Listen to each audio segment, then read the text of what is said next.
लद्दाख की जो दो सबसे इंपॉर्टेंट सोशियो पॉलिटिकल बॉडीज हैं, इन्होंने एक नया मेमोरेंडम जारी किया है जिसमें कि अटेम्प्ट्स होने चाहिए to include the area of Gilgit Baltistan into the territorial control of Ladakh. Pakistan जो है उसको अपनी फिक्र करनी चाहिए, अपनी इकोनॉमी संभालो।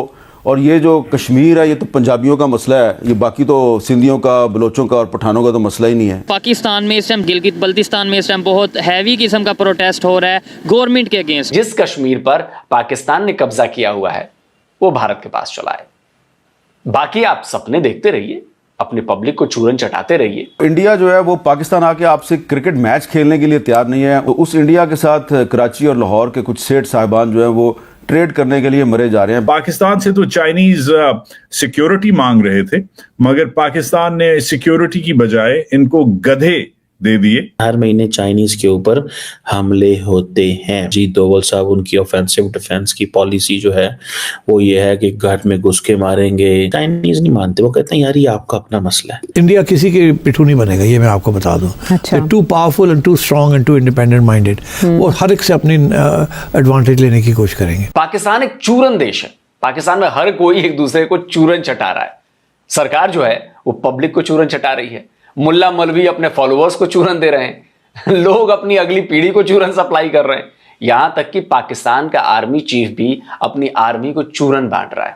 नमस्कार दोस्तों, लद्दाख के लोग अब बड़ी संख्या में मांग करने लगे हैं कि पीओके और बल्तिस्तान का जो पूरा एरिया है अब वो लद्दाख के साथ जम्मू कश्मीर के साथ मिलाया जाए। इन लोगों को काफ़ी दिक्कत होती है, इनके काफ़ी रिश्तेदार उस तरफ हैं, कुछ के इस तरफ हैं, तो यहाँ पे बड़ी संख्या में ये मांग हो रही है। दूसरी तरफ पाकिस्तान में प्रोटेस्ट बढ़ता जा रहा है। गिलगित बल्तिस्तान में पाकिस्तानी इस्टेब्लिशमेंट को लेके, पाकिस्तानी आर्मी को लेके प्रोटेस्ट इतना ज़्यादा बढ़ गया है कि बहुत ही बड़ा प्रोटेस्ट इस समय वहाँ चल रहा है, जिससे बिल्कुल पाकिस्तान हिल गया है। पाकिस्तान में एक तरफ बलूचिस्तान में इशूज़ हैं, वहाँ प्रॉब्लम चल रही है, दूसरी तरफ तालिबान का हमला भी हो रहा है और वहाँ से भी हमले हो रहे हैं। दूसरी तरफ गिलगित बल्तिस्तान में भी स्थिति बहुत ज़्यादा खराब है और अभी ये लग रहा है कि अब बहुत जल्दी कि पाकिस्तान अब खुद हाथ जोड़ के गिलगित बल्तिस्तान और पीओके को भारत को सौंप देगा। और अब तो गिलगित बल्तिस्तान के लोग भी ये मांग करने लगे हैं कि इंडियन आर्मी अब उन्हें अपने साथ यानी कि भारत और लद्दाख के साथ मिला लें।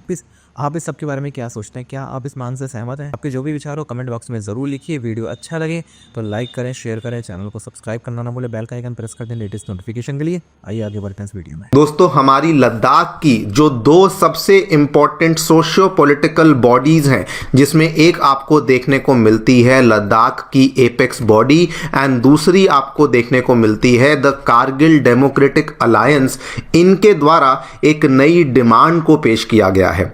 इन्होंने यहां पर सीधे सीधे शब्दों में कहा है कि लद्दाख का जो टेरिटोरियल कंट्रोल है उसके अंतर्गत गिलजिट बाल्टिस्तान को भी अब लाया जाना चाहिए। आप लोग यहां पे देख सकते हैं खबर, दोस्तों द हिंदू की है और आज से कुछ ही दिन पहले इस खबर को सामने लाया गया था। अगर बहुत ही सिंपल शब्दों में कहूं तो इन्होंने एक नया मेमोरेंडम जारी किया है जिसमें कि इन्होंने अपने इन प्लान्स को अनवेल किया है कि अटेम्प्ट्स होने चाहिए in order to include the area of Gilgit Baltistan into the territorial control of Ladakh. और साथ में यह भी कहा है कि जिस तरीके से लद्दाख को जम्मू कश्मीर में कुछ सीट्स की रिजर्वेशन मिली हुई है, उसी तरीके से गिलजिट बाल्टिस्तान को भी जम्मू कश्मीर की असेंबली में कुछ कुछ सीट्स की रिजर्वेशन दी जानी चाहिए। इसी पूरे प्लान के बारे में हम लोग दोस्तों बातचीत करने वाले हैं कि क्या है आखिरकार ये प्लान जो कि पहली बार हमें लद्दाख की इन बॉडीज की तरफ से देखने को मिला है।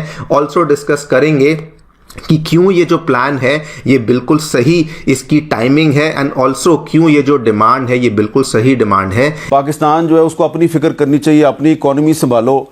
और ये जो कश्मीर है ये तो पंजाबियों का मसला है, ये बाकी तो सिंधियों का, बलोचों का और पठानों का तो मसला ही नहीं है। तो इस पे आपका क्या? मेरा ख्याल है कि पाकिस्तान के अंदर एक सोच है कुछ लोगों की हर सेक्टर में, हर उसमें कि जी इंडिया के को जफ्फी डालो irrespective of what the cost is, और इजराइल को रिकॉग्नाइज करो, और उसके नतीजे में आप देखेंगे ये बहुत ही गलत सोच है, बहुत नाइव, हाँ बहुत माइनॉरिटी सोच है। तो बात है हामिद के इंडिया आपके अंदर के मामलात, ये तो मैं जरूर कहूंगी कि आपको अपने अंदर के मामलात दुरुस्त करने की जरूरत है, चाहे गवर्नेंस है चाहे पॉलिटिक्स है ये वो, लेकिन इंडिया जो है, और एक तो आपके पास it is not a negotiating card Kashmir कि जी आप इसको दें उसके साथ दोस्ती कर लें। कश्मीरियों की स्ट्रगल उनकी अपनी स्ट्रगल है, और हमारी जिम्मेदारी है कि हम उस स्ट्रगल को सपोर्ट करें, और हमें उसको सपोर्ट करनी चाहिए। And what Mushahid said about no trade is absolutely crystal clear.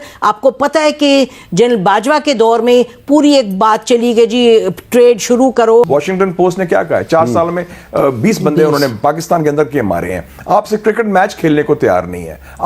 आपको डिसइंफॉर्मेशन लैब ने बताया कि आपके खिलाफ कई साल प्रोपेगेंडा कैंपेन चला है। They want to demonise you, they want to destabilise you, they want to damage you. ये देखिए कितनी अहम बात की है मुशाहिद हुसैन साहब ने कि जो इंडिया जो है वो पाकिस्तान आके आपसे क्रिकेट मैच खेलने के लिए तैयार नहीं है। उनका कप्तान जो है रोहित शर्मा, वो चैंपियंस ट्रॉफी की इनॉग्रेशन सेरेमनी में पार्टिसिपेट करने के लिए तैयार नहीं है।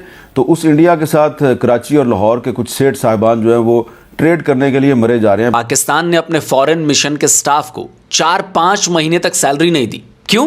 क्योंकि उसके पास डॉलर था ही नहीं। इन फॉरेन मिशन में अमेरिका, फ्रांस, ईरान, तुर्की, ओमान जैसे देशों की पाकिस्तानी एम्बेसीज भी शामिल थी। पिछले ही साल पाकिस्तान में कई जगह सरकारी कर्मचारियों को कॉन्ट्रैक्ट बेस्ड वर्कर्स में बदल दिया गया है ताकि उन्हें कम पैसे और कम सुविधाएं दी जा सकें, यानी पैसे बचाए जा सकें। अब यह खबर देखिए, पेशावर की यूनिवर्सिटी में एम्प्लॉइज को सैलरी देने के लिए फंड्स ही नहीं थे।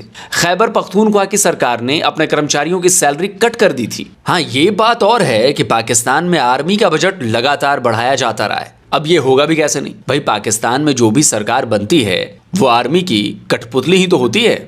अब सवाल ये है कि क्या आसिम मुनीर को नहीं पता कि पाकिस्तानी आर्मी की औकात नहीं है भारत से सीधी जंग करने की।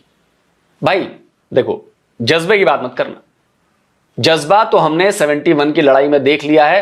वो पीछे पोस्टर लगा हुआ है 93,000 का।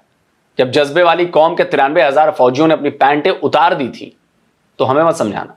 करगिल में घुसे इन्हीं जज्बे वालों को जब मार मार कर ढेर कर दिया गया था तो लाशें तक वापस नहीं ली थी पाकिस्तानियों ने। फिर बात क्या है? बात है मुद्दे को डाइवर्ट करने की। बलूचिस्तान में रोज पाकिस्तानी आर्मी पर हमले हो रहे हैं। कभी 10, 20 तो कभी 50 फौजी मारे जा रहे हैं। बलोच लड़ाकों ने, बलोच फ्रीडम फाइटर्स ने पाकिस्तानी आर्मी की बैंड बजाई हुई। दूसरी तरफ टीटीपी और तालिबान ने पाकिस्तानी फौज की गर्दन टेटुआ दबाया हुआ है और पाकिस्तानी आर्मी चीफ में इतना दम नहीं कि वो टीटीपी या बलोच लड़ाकों को काबू कर सके। तो भाई पाकिस्तानी पब्लिक के सामने ये जो फजीहत हो रही है उसको डाइवर्ट कैसे किया जाए?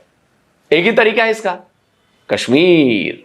कश्मीर का नाम ले लो, बस सारे पाकिस्तानी पागल हो जाएंगे और बलूचिस्तान से लेकर खैबर पख्तूनख्वा में जो पाकिस्तानी आर्मी की बुरी तरह से पिटाई हो रही है, धुलाई हो रही है, शिकस्त मिल रही है, वो उसे भूल जाएंगे।